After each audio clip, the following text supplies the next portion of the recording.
Hello दोस्तों, मैं हूं मधुबाला और आज हम पढ़ेंगे कि कोशिका क्या होती है। ठीक है, कोशिका सिद्धांत किसने दिया था, बायोलॉजी शब्द का प्रतिपादन किसने किया था, और इसके संबंध में और कुछ पढ़ेंगे कि कोशिका द्रव्य क्या होता है, कोशिका झिल्ली क्या होती है, कोशिका भित्ति क्या होती है ना, और इसके बायोलॉजी के जनक कौन है, ये पढ़ेंगे। क्यों पढ़ेंगे? क्योंकि हमारा ये बेसिक नॉलेज है, हम बायोलॉजी पढ़ रहे हैं तो हमें आना जरूरी है। कोई भी क्वेश्चन उठा के साइंस वाले को कोई भी पूछ लेता है कि बायोलॉजी के जनक कौन है, पिता कौन है, ठीक है, तो हम नहीं बता पाते हैं। क्यों नहीं बता पाते? क्योंकि हमें पढ़ा ही नहीं। तो मैं आज पढ़ाऊंगी कि बायोलॉजी का जो जनक है वो कौन है। सबसे पहले जीवित कोशिका की खोज किसने की, हम पढ़ेंगे। इसमें फर्स्ट पढ़ रहे हैं बायोलॉजी शब्द का प्रयोग सर्वप्रथम किसने किया था। ठीक है, इसका आंसर क्या है?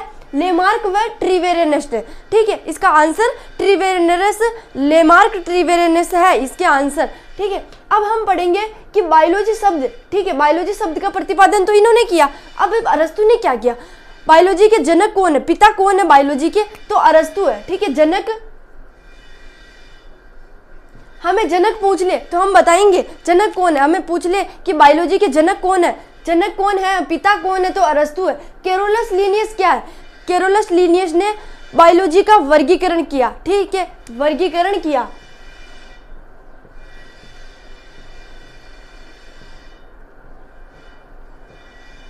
वर्गीकरण किया। अब हम पढ़ेंगे दूसरा क्वेश्चन है कि कोशिका सिद्धांत का प्रतिपादन किसने किया। इसका आंसर तो ये रहा, और इसका आंसर क्या है? ये स्लाइडेन और श्वान ने।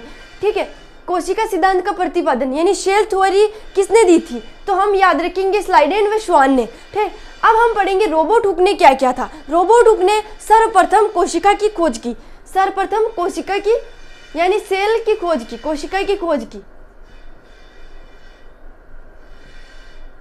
कोई पूछ ले कि कोशिका की खोज किसने की, तो रॉबर्ट हुक ने।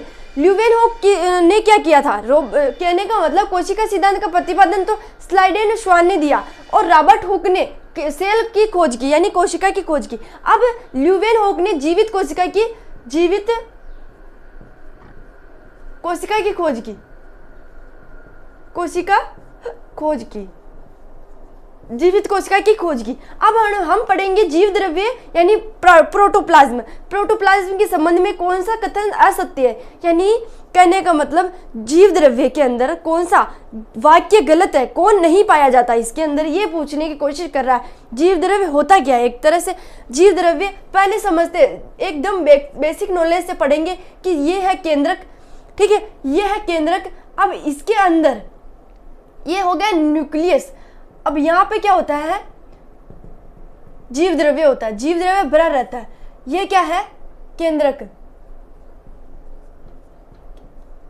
केंद्रक द्रव्य। और ये क्या है? कोशिका द्रव्य,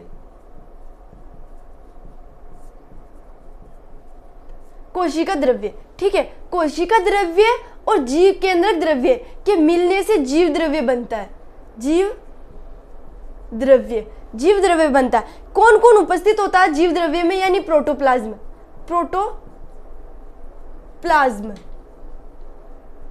प्रोटोप्लाज्म उपस्थित होता है। प्रोटोप्लाज्म के अंदर केंद्रक द्रव्य भी होता है और कोशिका द्रव्य भी होता है, यानी साइटोप्लाज्म, यानी इसे कोशिका द्रव्य को क्या कहते हैं?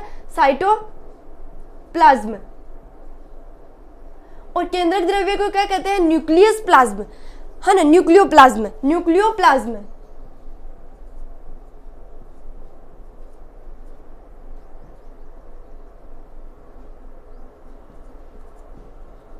न्यूक्लियोप्लाज्म, इसका तीनों का इंग्लिश हो गया। ठीक है, न्यूक्लियोप्लाज्म। जीव द्रव्य के संबंध में कौन सा कथन सत्य है? अब हम पढ़ेंगे जीव द्रव्य का नामकरण पुरकिंजे ने किया था। ठीक है, पुरकिंजे ने किया था। हमें पूछ ले कि नामकरण इसका प्रतिपादन किसने किया, तो पुरकिंजे ने। सर्वप्रथम जीव द्रव्य को नाम किसने दिया था? तो जीव द्रव्य का नाम पुरकिंजे ने दिया। अब हम पढ़ेंगे जीव द्रव्य में केवल कोशिका द्रव्य ही होता है, कोशिका द्रव्य नहीं होता।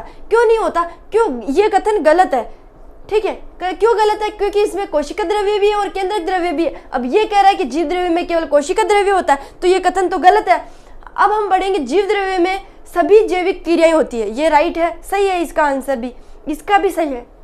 तो दोनों का आंसर क्या हो गया? बी और सी। ये ए और बी यानी गलत है। ये तो है बी, यानी बी वाला गलत है। तो कौन सा कथन गलत है? ये वाला गलत है। अब हम पढ़ेंगे कोशिका झिल्ली। कोशिका झिल्ली होती क्या है? ठीक है, ये क्या है? कोशिका। ठीक है, ये है कोशिका, इसके ऊपर ये क्या है? कोशिका झिल्ली। कोशिका झिल्ली, झिल्ली, यह है कोशिका झिल्ली। सेल मेम्ब्रेन किस प्रकार की झिल्ली है? किस प्रकार की झिल्ली है? कोशिका झिल्ली। ये है कोशिका जो किस प्रकार की झिल्ली है? एक तरफ क्या है? जीव द्रव्य, जीव द्रव्य, और एक तरफ क्या है? प्रोटीन हो गया, कोशिका हो गई, और भी वसा हो गई, फेट, वो वगैरह होते हैं। तो इनको क्या करता है? ये इनको पार नहीं करने देता। जो एक झिल्ली है उसे मिक्स नहीं होने देता जीव द्रव्य को और कोशिका, वो होती है प्रोटीन होता है, वसा होती है, कार्बोहाइड्रेट होते हैं, उनको मिक्स नहीं होने देता। तो ये क्या है? अर्धपारगम्य झिल्ली है। कोशिका के अंदर कौन सी अर्धपारगम्य झिल्ली होती है? कोशिका झिल्ली किस प्रकार की झिल्ली है? तो अर्धपारगम्य झिल्ली है। इसका राइट आंसर ये हो गया। ठीक है दोस्तों, आई होप दोस्तों ये वीडियो आपको पसंद आया होगा। अगर पसंद आए तो लाइक, सब्सक्राइब, शेयर जरूर करिएगा प्लीज़। ठीक है, अगले वीडियो में हम मिलते हैं, दूसरा चैप्टर स्टार्ट करेंगे अब।